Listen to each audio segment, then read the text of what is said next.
noches, bienvenidos a una edición más de Plano Judicial aquí por Mega TV. Vamos a estar comentando todo lo sucedido en el ámbito jurídico. En minutos más también vamos a estar hablando con la doctora Josefina Aguemo, ex fiscal también de la Unidad de Delitos Económicos, sobre lo que tiene que ver con este anuncio. Bueno, de hecho que ya estábamos tratando el día de ayer también el cese de la cooperación entre la SENAT y la DEA. Queremos saber también su opinión. En minutos más vamos a estar conversando con ella. Lucas Aracho, ¿cómo estás? Muy bien, Noelia, un gusto iniciar una edición más de Plano Judicial. Martes, ya por supuesto con mucha información en el ámbito jurídico y siguen las repercusiones luego de esta decisión que ha tomado el gobierno de finalmente romper, podemos decir, esa cooperación que tenía la SENAT y la DEA, y que esto se centre exclusivamente en de la Policía Nacional. Así que sigue, por supuesto, los análisis, especulaciones, inclusive también en torno a esta decisión que ha tomado el gobierno. Así es, Lucas, y ya saludamos a la doctora Josefina Aguemo. Buenas noches, doctora. Gracias por compartir con nosotros aquí en Plano Judicial. Buenas noches, Noelia. Buenas noches, Lucas. Un gusto saludarles. Muchas gracias por la invitación y a las órdenes. Doctora, ¿cómo ves, digamos, esta ruptura o cese de cooperación de la SENAT con la DEA? Bueno, a mí me gustaría hablar a partir de la experiencia que me tocó en su momento, desde el punto de vista del ejercicio laboral, trabajar con la cooperación internacional. Entonces, en este sentido, bueno, toda cooperación, de hecho, es una colaboración en el marco de cualquier tipo de proceso, pero en particular en aquellos procesos que conllevan justamente una complejidad por la tipología del delito. Estamos hablando del crimen transnacional, del narcotráfico, del lavado de activos. Necesariamente, de hecho, las buenas prácticas hacen alusión al trabajo coordinado con la cooperación de los actores que puedan tener algún tipo de aporte en esas investigaciones. Entonces, a tu pregunta concreta, ¿cómo lo veo? Y realmente considero que particularmente considero que no es una decisión muy positiva desde el punto de vista investigativo y en cuanto a resultados también, teniendo en cuenta justamente el aporte que se da con este tipo de cooperación, con este tipo de colaboración internacional. Doctora, en cuanto a las investigaciones y por supuesto también de acuerdo a la experiencia que usted tuvo durante o cuando era también fiscal, ¿esto podría retrasar ciertas investigaciones o no? Bueno, hay que ver un antes y un después. El antes es cuando se inicia una investigación. Realmente la cooperación internacional ayuda muchísimo a los actores judiciales. ¿En qué sentido? En primer lugar, en la capacitación, y esa capacitación tiene un eje fundamental que es justamente conocer la dinámica del delito, que es la tipología en sí. Y en ese sentido, este tipo de cooperación siempre se ha destacado por colaborar justamente en el marco de las investigaciones previas, es decir, a efecto de detectar. Luego tenemos la otra pata o la otra arista, que ya es cuando la investigación está activa. Y en ese sentido también la colaboración siempre ha sido positiva. ¿Por qué? Porque estamos hablando de delitos que conllevan necesariamente el identificar la trazabilidad del dinero. Y esa trazabilidad del dinero, el poder llegar a privar a estas organizaciones de estos beneficios que tienen, solamente se puede hacer justamente con el trabajo de colaboración o cooperación de organismos internacionales.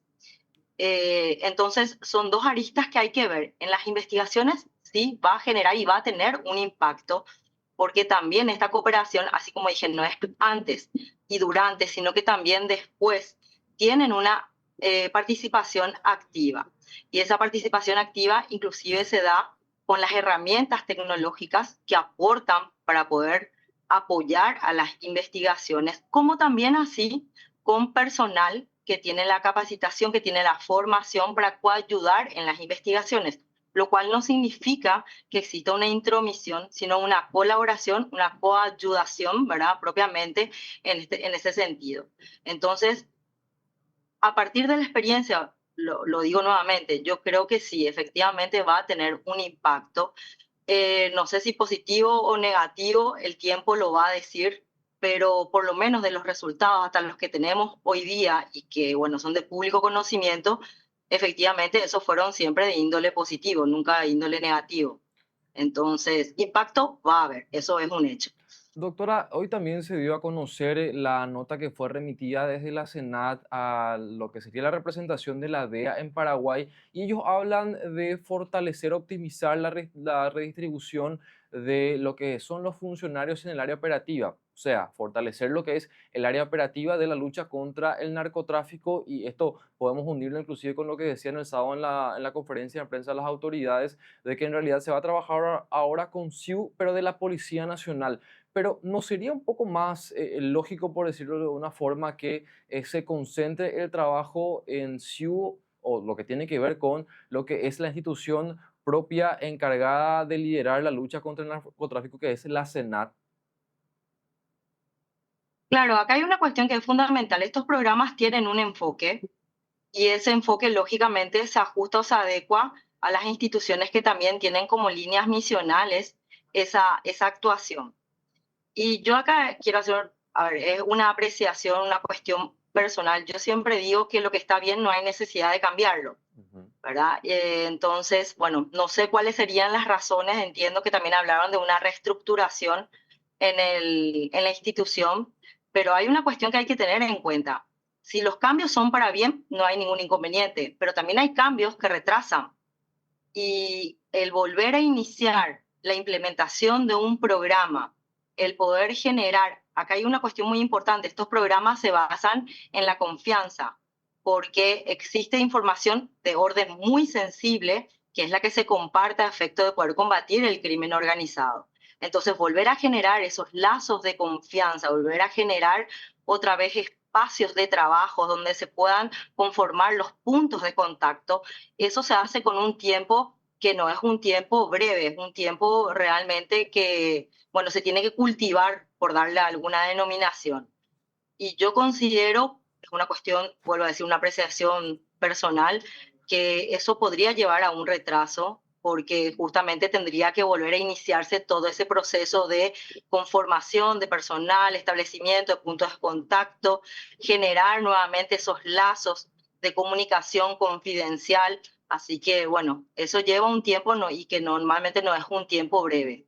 Claro, es bastante confuso, la verdad, doctora, este anuncio que se da incluso a través de un medio internacional. Estamos hablando de Washington Post. El día viernes salta esta publicación y bueno, a partir de ahí se hace esta conferencia de prensa. Va a ser, digamos, cortarle de cierta forma alguna pata o algún brazo también al Ministerio Público, teniendo en cuenta de que no va a contar ahora con este SIU de la Senat en esta investigación, doctora. A ver, sí. Vuelvo otra vez a mencionar lo que había referido en un comienzo. Las buenas prácticas hoy día en las investigaciones de delitos complejos como ser crimen organizado, narcotráfico, lavado de dinero, hablan necesariamente del trabajo coordinado y colaborativo. Entonces, ya hoy día no se habla de un ministerio público que se encuentra aislado en su trabajo, sino que necesariamente necesita de otros órganos de inteligencia para ir acopiando información que sea significativa en el marco de la investigación para poder llegar a un resultado que finalmente sí, es el que siempre se busca, que es tener un proceso judicial positivo con un resultado positivo que normalmente se traduce en una condena e incautación de bienes. Entonces, todo este proceso que acabo de mencionar, lógicamente va a tener algún grado, ¿verdad?, de repercusión al no contar con un elemento fundamental en la colaboración y cooperación de la investigación. Porque hay que tener en cuenta que estos programas, así como ya he mencionado, si bien tienen determinados ejes previstos o predeterminados, digo bien, también a su vez al establecer estos ejes predeterminados, trabajan previamente en un escenario de formación del personal que se encarga de este trabajo, del trabajo de investigación. También tiene a su cargo llevar a cabo el aporte de herramientas tecnológicas para poder concretar las investigaciones. Entonces, va mucho más allá de solamente una colaboración, sino que es un aporte efectivo, es un aporte positivo que ayuda efectivamente en el marco de las investigaciones.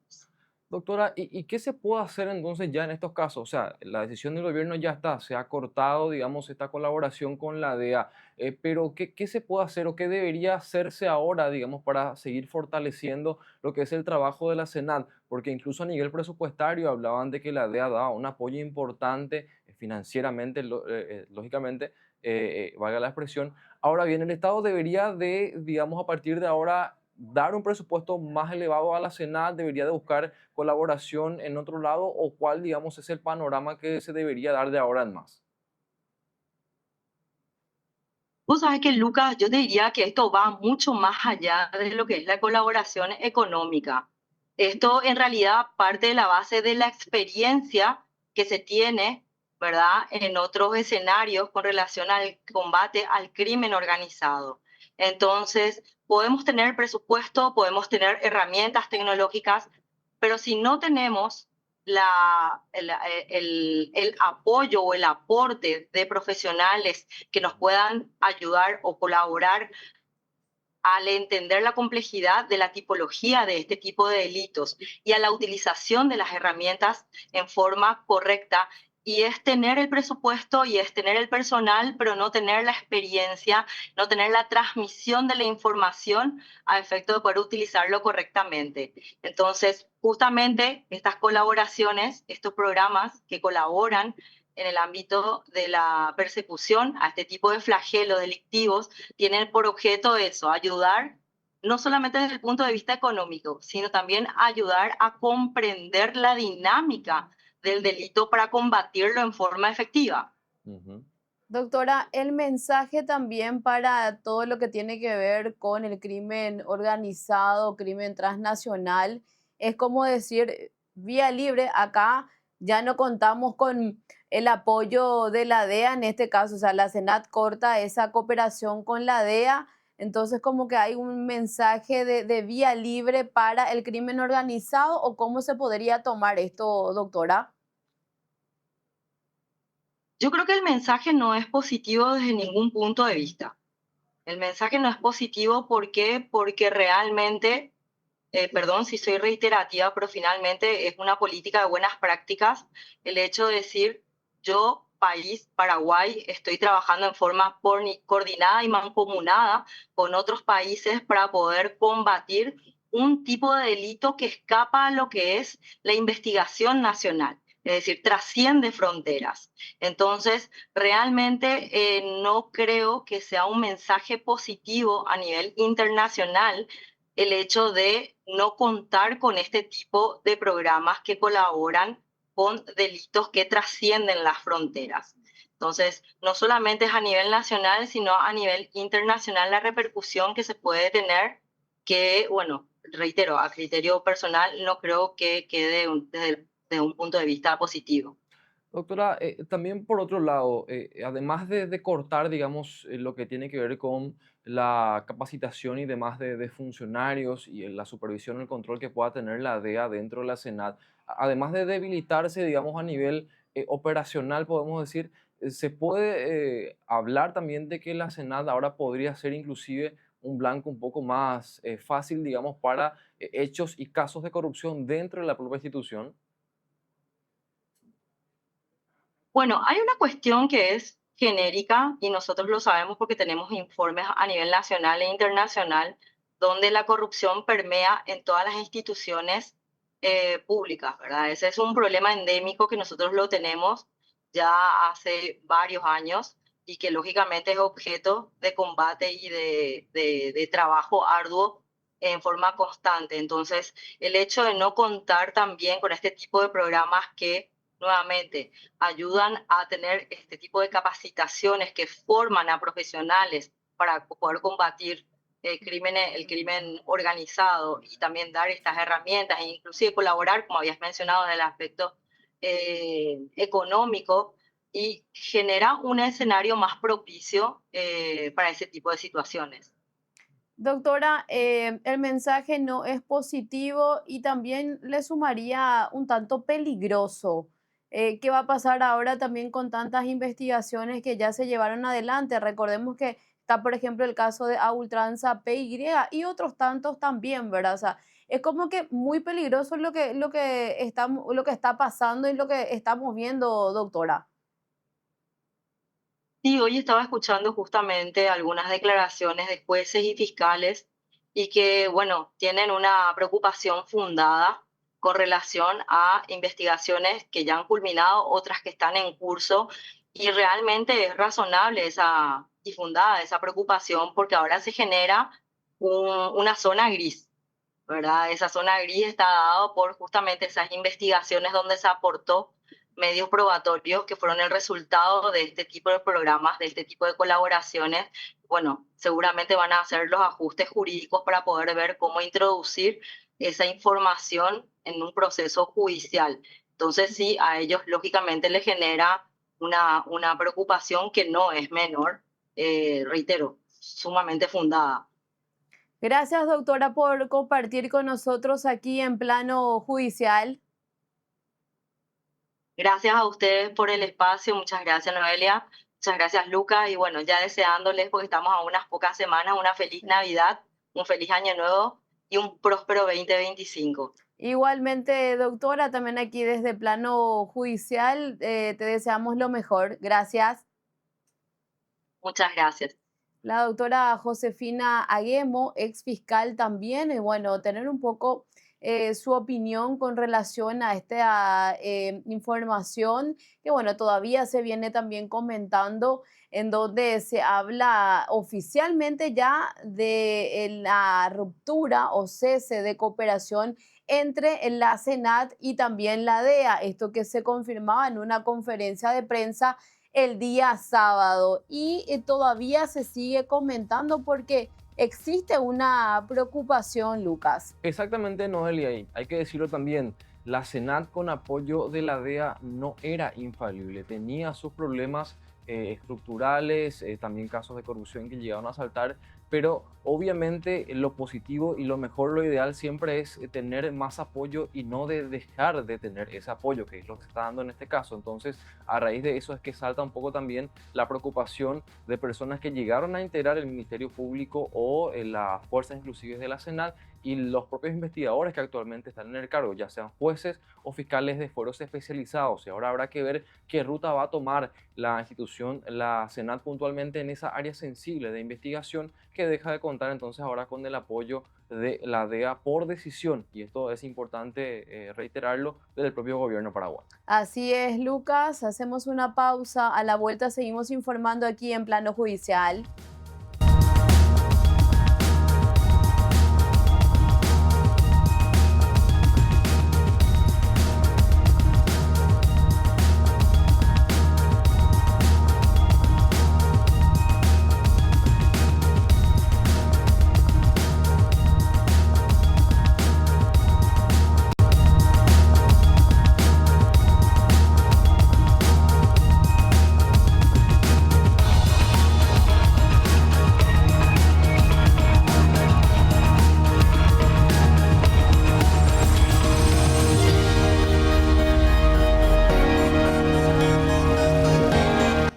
Y finalmente ya quedó firme la desestimación de la denuncia presentada en su momento por el que sería viceministro de Tributación, Oscar Orue, hoy director de la DENIT. Esto confirmó el propio Juan Villalba, Lucas. Exactamente, Noelia, recordarán que se dio una particularidad, inclusive podemos decir porque la Cámara de Apelación había anulado una desestimación que fue producto de un trámite de oposición, es decir, ya agotadas las instancias y confirmado el pedido por el superior jerárquico del Ministerio Público. Y bueno, ya el juez Raúl Florentín había nuevamente desestimado esta denuncia, que ahora no fue apelada por parte del titular de la DENIT, el señor Oscar Orue. Esto lo confirmó el propio exdirector del Mercado 4, Juan Villalba, quien decía lo siguiente.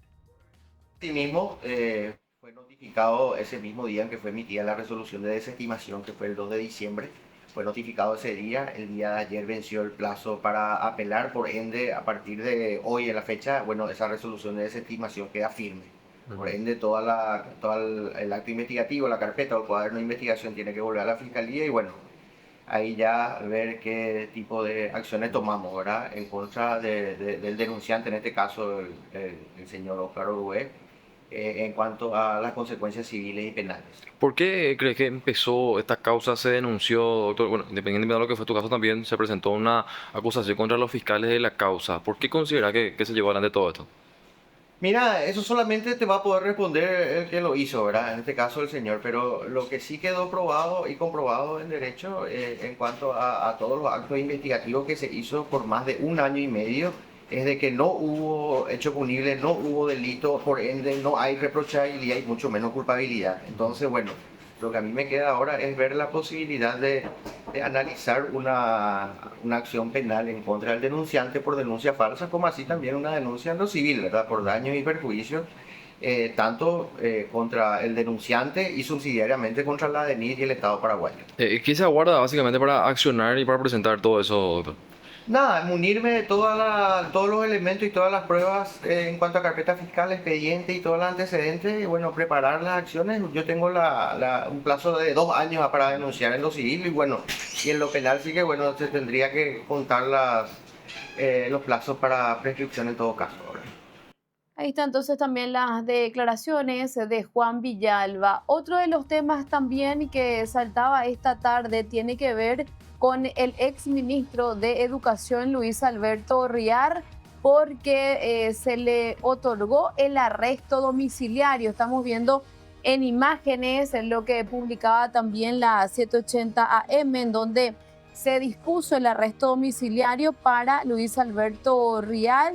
Esta decisión fue adoptada tras una resolución del Juzgado Penal de Ejecución. Riar estaba privado de su libertad cumpliendo con su pena, Lucas. Asimismo, Noelia, una condena de 3 años de cárcel que se había dictado en un caso por lesión de confianza, que según sus allegados fue en realidad más que nada una persecución política judicializada, podemos decir inclusive. Bueno, él había ingresado a cumplir su prisión en la agrupación especializada en junio de este año, Noelia. Él tiene esa pena justamente de 3 años de prisión. Estamos hablando de hechos que se dieron ya hace bastante tiempo. Él había sido condenado en el 2019 y se hablaba de que en el juicio oral se pudo demostrar un perjuicio patrimonial de más de 12.500 millones de guaraníes por la adquisición de un edificio del MEC, justamente el famoso edificio Excelsior, cuya adquisición a nivel administrativo fue irregular de acuerdo a lo que se pudo probar. Lógicamente la defensa tiene otra hipótesis y otra versión de estos hechos y reitero, hablan de hecho también que él está cumpliendo de manera injusta una condena por un hecho que en realidad él no cometió, ¿no? Así es, así que bueno, para volver a reiterar, en este caso para explicar un poco también, Lucas, hablamos de prisión domiciliaria porque él ya está con una condena firme. Muchas veces se da esta diferencia entre arresto y prisión domiciliaria.